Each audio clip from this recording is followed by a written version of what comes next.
¿Qué es la dignidad?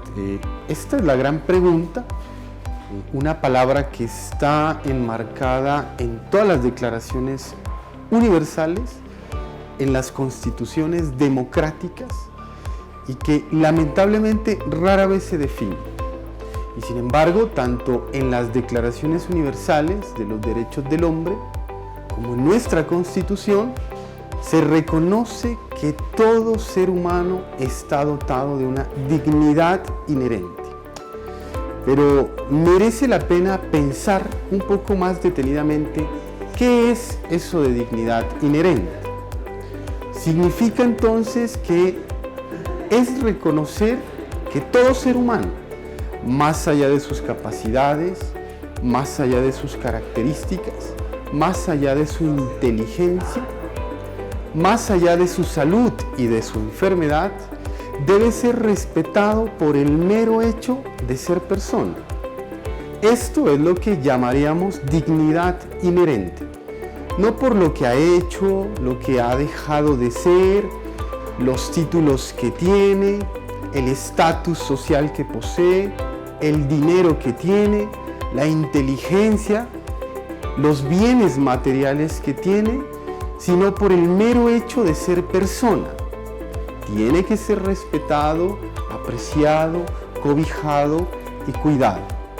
Esto es lo que llamamos dignidad inherente, que en un lenguaje más filosófico es dignidad intrínseca, como dirían algunos pensadores, sobre todo del campo filosófico, o lo que también llaman dignidad ontológica, y que ningún ser humano pierde, aunque no siempre es consciente de ello.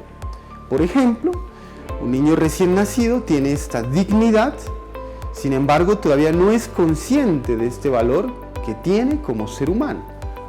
Y una persona que sufre una enfermedad senil o una enfermedad tan grave como el Alzheimer tiene esta dignidad, pero ella no es consciente ya del valor que tiene.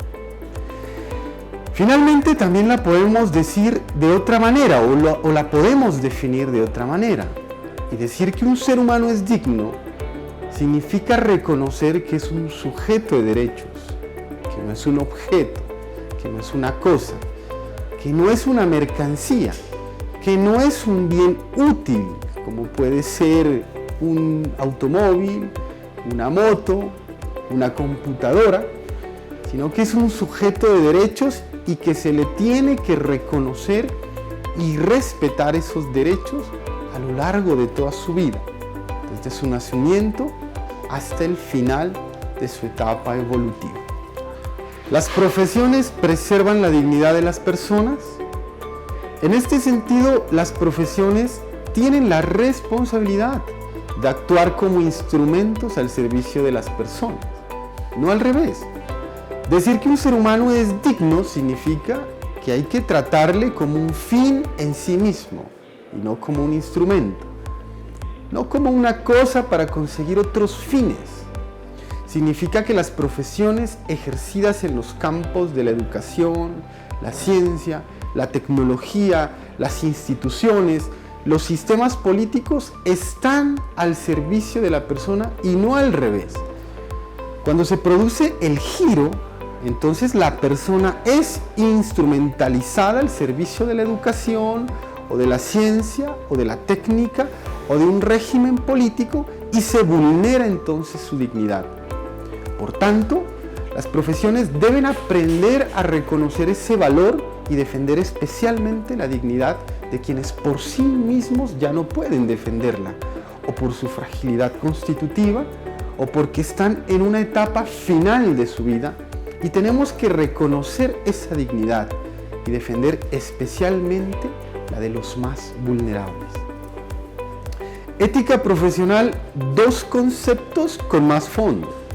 La ética profesional no es un mero adorno o un conjunto de reglas abstractas. Tampoco es un concepto estético, sino que tiene un papel fundamental en la preservación de la dignidad humana y en la construcción de una sociedad justa y equitativa. Es decir, que la ética profesional proporciona un marco para la toma de decisiones, promueve la confianza pública, protege a las personas vulnerables, fomenta la responsabilidad social y contribuye a un mejor futuro. Sin embargo, la ética profesional no es un conjunto de reglas rígidas e inmutables, sino que debe adaptarse a los diferentes contextos y desafíos que enfrentan las distintas profesiones.